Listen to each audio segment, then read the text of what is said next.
শরীয়তের বিধান অনুযায়ী যদি আপনার কোনো পিতা যদি ইন্তেকাল করে মারা যায়, মারা যাওয়ার পরে তার যত সম্পদ আছে এগুলোর মালিক ওয়ারিশ সূত্রে কারা হয়? ছেলে মেয়েরা, ঠিক কিনা বলেন? আচ্ছা, যদি আপনার দুনিয়াবী শরীয়তের সিস্টেম অনুযায়ী সামাজিক প্রথা অনুযায়ী যদি পিতা মারা যাওয়ার পরে সন্তান যদি অটোমেটিকলি ওয়ারিশ সূত্রে যদি মালিক হয়ে যায় সেই সম্পদে, দোস্ত আমরা তো অরিজিনালি আদম পয়গম্বর আলাইহিস সালাতু ওয়াস সালামের ওয়ারিশ সূত্রের সন্তান। আমাদের পিতার বাড়ি যদি জান্নাতে হয়ে থাকে তাহলে আল্লাহ রাব্বুল আলামিন মনে রাখবেন আমাদের প্রত্যেককে একটা একটা করে ওয়ারিশ সূত্রের জান্নাতের মালিক বানায় দুনিয়াতে পাঠিয়েছেন, ঠিক কি না? তাহলে আমাদের আসল ঠিকানা আসল গাড়ি কোথায়?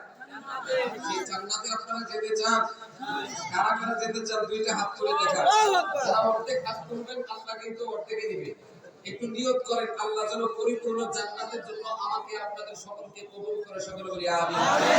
আরো জোরে বলি আমিন। আল্লাহ তুমি যারা হাত উত্তোলন করছে প্রত্যেকের নামগুলোকে জান্নাতের লিস্টের মধ্যে লিপিবদ্ধ করে দাও, জোরে বলেন আমিন। আল্লাহ তাআলা কবুল করুক হাতনামা। মুহতারাম হাজিরিন, জান্নাতে যেতে হলে একটু কষ্ট করতে হবে। কি করতে হবে? আচ্ছা, আপনি যদি এই মধ্য রসুলপুর না মধ্য রসুলপুর এই এলাকা থেকে যদি সাইনবোর্ডে যেতে চান অথবা চিটাগাং রোডে যেতে চান, তাহলে আপনাকে যেই রাস্তা দিয়ে গেলে চিটাগাং রোড অথবা সাইনবোর্ডে যাওয়া যায় ওই রাস্তা দিয়ে যেতে হবে। যদি আপনি ভুল করে কোনো রাস্তায় পশ্চিম দিকে চলে যান তাহলে সারা জীবন কিয়ামতের আগ পর্যন্ত খুঁজলেও কি চিটাগাং রোড আর যাত্রাবাড়ি অথবা সাইনবোর্ড খুঁজে পাবেন না। কথা বলেন না। যেমন এই মাহফিলে আসার জন্য এই রাস্তা আছে, এই রাস্তা আছে, এই রাস্তা আছে, এই তিনটা রাস্তা কিন্তু কোনো রাস্তা নাই। আপনি যদি অন্য রাস্তা দিয়ে আসার চেষ্টা করেন কিয়ামতের আগ পর্যন্ত এই মাহফিলে পৌঁছাইতে পারবেন না। তাহলে বোঝা গেল যেই রাস্তা দিয়ে চললে যেই গন্তব্য স্থানে যাওয়া যায় ওই রাস্তা দিয়েই চলতে হবে। কথা বলেন ঠিক কি? মুসলমান ভাইরা আমার, যদি আমরা মুসলমানেরা জান্নাতের জন্য যদি তৈয়ার হয়ে যাই, জান্নাতে যদি যাওয়ার জন্য চেষ্টা করি, জান্নাতে যাইতে চাই, আল্লাহ রাব্বুল আলামিন দুনিয়ার জমিনে জান্নাত যেন চিনে এবং কামাই করে যাওয়ার জন্য আমাদেরকে একটা গাইডলাইন দিয়েছেন, একটা রাস্তা দিয়েছেন। ওই গাইডলাইনটার নাম হইল গিয়া আল কোরআন। আমরা যদি জান্নাতের মধ্যে যেতে চাও তাহলে তোমাকে আমি একটা গাইডলাইন দিলাম, একটা গ্রন্থ দিলাম। এই গ্রন্থটা পড়ে পড়ে দেখে দেখে আমল করে করে তুমি আমি মালিকের তৈরি করা জান্নাতের মধ্যে আসবে। কিন্তু ভাগ্যে কি বিনিময় পরিহাস, আজকে মুসলমানদের ঘরের দিকে তাকান, মুসলমান নাম কি আসতে শুধু মুসলমান, মুসলমানের ঘরের ভিতরে কোরআন নাই, জোরে বলেন ঠিক কিনা? মুসলমানের সমাজের দিকে তাকান, মুসলমানের সমাজের ভিতরে কোরআন নাই, জোরে বলেন ঠিক কিনা? ও মুসলমান, যে ঘরের ভিতরে কোরআন নাই কিয়ামতের আগ পর্যন্ত আমি বলতে পারি ওই ঘরের ভিতরে আমার আল্লাহ পাক রব্বুল আলামিন কোনদিন শান্তি দিবে না, জোরে বলেন ঠিক কিনা? আজকে ঘরের ভিতরে যদি কোরআন থাকতো তাহলে ওই ঘরের প্রত্যেকটা সদস্য নামাজি ওয়ালা হয়ে যেত, ঠিক কিনা বলেন? আজকে ঘরের ভিতরে যদি কোরআন থাকতো তাহলে ওই ঘরের প্রত্যেকটা সন্তানগুলো নামাজি ওয়ালা হয়ে যেত, ঠিক কিনা বলেন? ওই ঘরের ভিতরে যদি কোরআন থাকতো তাহলে ওই ঘরের বিবি পর্যন্ত নামাজি ওয়ালা হয়ে যেত।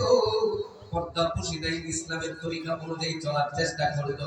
আজকে ঘরের ভিতরে কোরআন নাই, যার কারণে ঘরের ভিতরে শান্তি নাই। ঘরের ছেলেমেয়েরা মেয়েরা নামাজ আদায় করে না, ঘরের বিবি পর্যন্ত নামাজ আদায় করে না, ঘরের বিবি পর্যন্ত পর্দায় চলে না।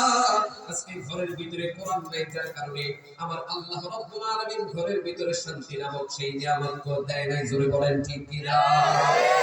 যদি আজকে সমাজের ভিতরে কোরআন থাকতো, কোরআন দিয়ে যদি সমাজটা পরিচালিত হইতো, আমি 100% গ্যারান্টি দিয়ে বলতে পারি, আল্লাহর কসম করে বলতে পারি, এই সমাজের কোন লোকের মধ্যে ধনী এবং গরিবের মধ্যে কোনো ভেদাভেদ থাকতো না, সাদা এবং কালার মধ্যে কোনো ভেদাভেদ থাকতো না। সমাজের মধ্যে যদি কোরআন থাকতো তাহলে সুদ এবং নির্যাতন এবং জিনা নামক যে সমস্ত ব্যবসাগুলো আছে, সেই সমস্ত গুনাহের কাজগুলো আছে, একটা কাজও সমাজের মধ্যে চলতো না, চলে বলেন ঠিক কিনা? আজকে সমাজের মধ্যে কোরআন নাই, যার কারণে আজকে মানুষ সুদের ব্যবসা করে, চলে বলেন ঠিক কিনা? আজকে সমাজের মধ্যে কোরআন না থাকার কারণে সমাজের মানুষ মানুষ অনাকাঙ্ক্ষিত নয়, ইচ্ছা করে সিনার দিকে ধাবিত হয়ে যায়। জোরে বলেন ঠিক কিনা? আজকে কি ব্যাপার হয়ে গেল, কি মুসলমান কি হয়ে গেল?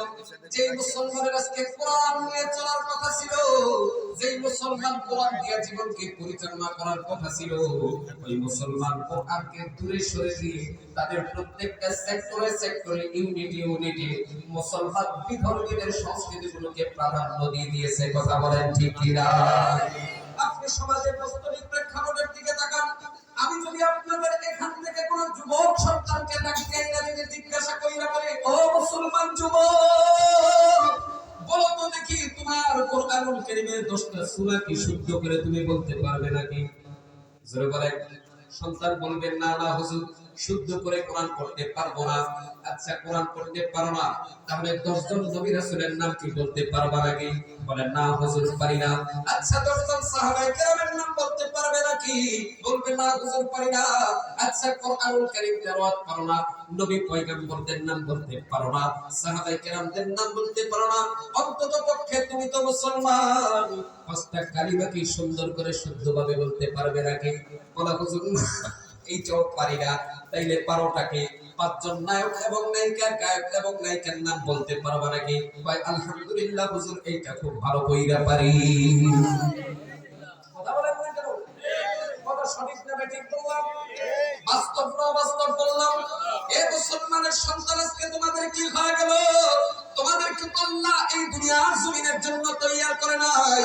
এই দুনিয়ার জমিনটা তোমাদের জন্য একটা পরীক্ষার হল হিসেবে বানায় পাঠাইছে। তোমার আমার ঠিকানা তো হইল গিয়া অরিজিনাল জান্নাত। ঠিক কিনা বলেন? মুসাফির যেরকম ভাবে কারো বাড়ির মধ্যে বেড়াইতে আসে, মেহমান কিন্তু কোনোদিন বেশি দিন থাকার জন্য কারো বাড়ির মধ্যে আসে না। মুসাফির কিন্তু অল্প কিছুদিনের জন্য আসে, আবার কিন্তু চলে যায়। ঠিক কিনা বলেন? এজন্য কবি ডাক দিয়ে বলেন, ইহা হাম সব মুসাফির হ্যায়, কবর আখের ঠিকানা।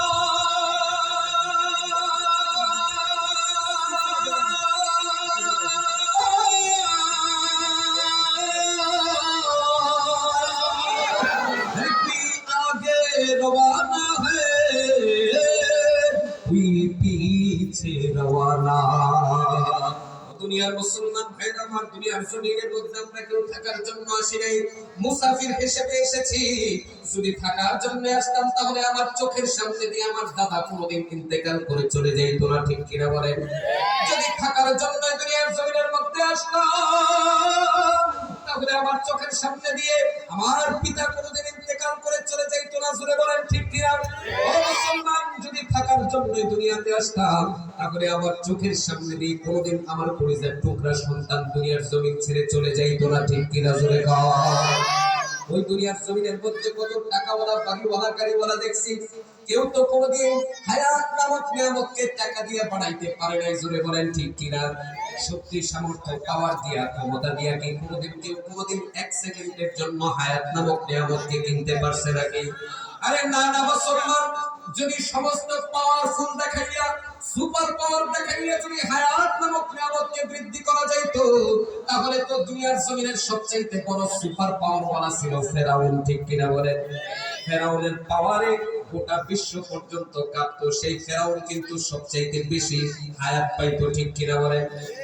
যদি টাকার গরম দেখাইয়া, যদি সম্পদের পাহাড় দেখাইয়া হায়াত নামক নিয়ামত দিয়ে যদি কেনা যাইতো, তাহলে দুনিয়ার জমিনে সাদ্দাত এবং কারুনের কোনোদিন মৃত্যু হইতো না। জোরে বলেন ঠিক কিনা?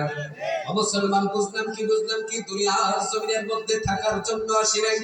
দুনিয়ার জমিনের মধ্যে আমার বাবা এসেছে, চলে গেছে, আমার দাদা এসেছে, চলে গেছে, আমাকেও একদিন চলে যেতে হবে। আমি আপনি কেউ কিন্তু দুনিয়ার জমিনের মধ্যে থাকতে পারবো না। ও মুসলমান, দুনিয়ার জমিন থেকে চলে যাওয়ার আগ পর্যন্ত আপনাদেরকে একটা কথা বলি, আপনি যদি আপনার জীবনটাকে যদি কোরআন দিয়ে সাজাইতে পারেন, কোরআন দিয়ে যদি জীবনটা পরিচালনা করতে পারেন, তাহলে দুনিয়ার যেরকম চিরজীবিত অবস্থায় আপনি সম্মানিত, মৃত্যুর পরেও আপনি আল্লাহর কাছে কবর থেকে নিয়ে প্রত্যেকটা ঘাটির মধ্যে সম্মানিত। ঠিক কিনা? জোরে বলেন। আজকে দুনিয়ার অবস্থা, মুসলমানের সন্তানের অবস্থা দেখেন, চতুর্দিকে তাকাইবেন শুধুমাত্র কিয়ামতের আলামত, কিয়ামতের আলামত, কিয়ামতের আলামত। ঠিক কিনা? জোরে বলেন। কেমনে বলেন? আমি আপনাদেরকে একটু কয়েকটা আলামত দেখাই দিই, আপনারা কি বেজার হবেন নাকি? খারাপ লাগতেছে নাকি?